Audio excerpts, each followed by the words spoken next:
à tous et bienvenue dans notre édition régionale dont voici les principaux titres. Le défilé du LKP ce matin. Le LKP était dans la rue ce samedi. 4000 personnes ont pris part au défilé selon l'organisation, 2000 selon les autorités. Il s'agissait de la dernière étape de la semaine de mobilisation initiée à l'occasion de la visite du président Sarkozy. Une visite qui n'a pas du tout convaincu le LKP qui considère qu'aucune réponse concrète aux problématiques posées durant les 44 jours de mobilisation n'a été amenée. Le reportage à Pointe-à-Pitre de Muriel Barlagne et de Rémi de France. Un appel au dialogue en Guadeloupe et un référendum pour la Martinique. Voilà en substance ce qu'il faut retenir du passage de Nicolas Sarkozy aux Antilles.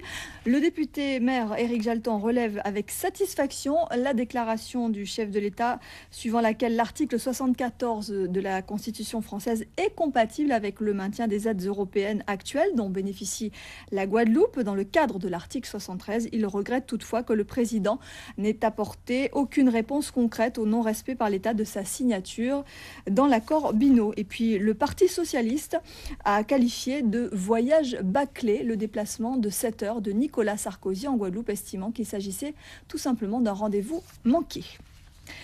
Rideau fermé au fournil d'Enoch depuis le début de la semaine. La dizaine de salariés de l'État. Je vous propose d'écouter les précisions de la porte-parole de l'intersyndicale Véronique Racon qui est interrogée par Jackie Massico. Et toujours à Pointe-à-Pitre, dès ce matin, la darse était en fête avec le premier village des associations pointoises, animation, spectacle et musique, afin de permettre au public de s'informer très largement sur la vie associative de la cité. Catherine Lepelletier et Paul Labéca se sont rendus sur place. Reportage. L'association syndicale d'irrigation de Saint-Louis à Baïf s'équipe de nouveaux locaux administratifs et techniques. Ils ont été inaugurés cet après-midi en présence de plusieurs personnalités politiques.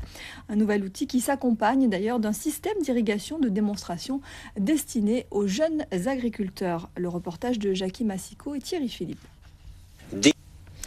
À Paris, à l'occasion des 60 ans de l'entrée au Panthéon de Victor Schœlcher et Félix Éboué, la communauté ultramarine s'est réunie pour rendre hommage à ces deux figures importantes de la lutte contre l'esclavage et de la reconnaissance de la communauté d'outre-mer au sein de la République. Le reportage d'RFO Paris. On passe au sport et on part à Marie-Galante où le tour cycliste se poursuit avec ce doublé de l'USL cet après-midi dans le contre-la-montre de 12 km 600. Nicolas Dumont de l'USL s'impose. Deuxième, Boris Carène, son coéquipier qui s'empare du même coup du maillot jaune de leader. Les coureurs du rayon d'argent lui ont d'ailleurs facilité la tâche dès ce matin. Christophe Rinero, qui portait alors le maillot jaune, a quitté le peloton après quelques mètres de course.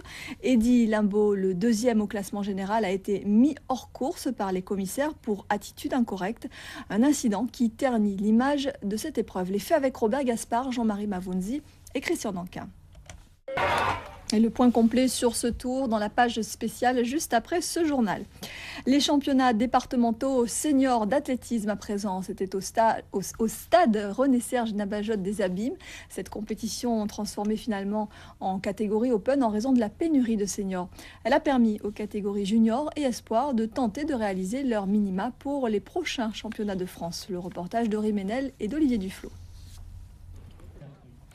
Les hommages à Michael Jackson se multiplient 2 jours après son décès brutal à l'âge de 50 ans. Ses admirateurs continuent à défiler, prier et chanter aujourd'hui près de son étoile sur le boulevard de la Gloire à Hollywood. L'artiste laisse derrière lui un héritage musical important. Son influence est indéniable. Il a servi de modèle à plusieurs générations. Star adulée, mais aussi des plus controversés, comme nous le rappelle Marie Guyard d'RFO Paris. La fleur dans tous ses états à l'école internationale d'art floral de la Guadeloupe qui ouvrait ses portes au public cet après-midi. Cette école accueille des passionnés qui, bien au-delà de l'admiration qu'ils vouent aux fleurs, se surpassent pour créer. Ce matin, certains ont pu bénéficier des conseils d'un maître designer allemand bien connu, Gregor Lersch. Voyez le reportage de Gérard César et Olivier Duflot. Comment imaginer ? Et nous refermons ce journal sur cette note fleurie. 20h10, la page spéciale de Tour cycliste de Marie-Galante présentée par Robert Gaspard. 20h25, Caraïbes en mouvement à Sainte-Lucie. Suivra ensuite 21h20, Mémoire d'images musique spéciale Marie-Josée Ali. Puis à 21h50, on poursuit encore avec de la très bonne musique, le concert d'Ella Fitzgerald. Voilà, je vous souhaite à tous de passer une très belle soirée. On se retrouve demain dès 19h. Merci.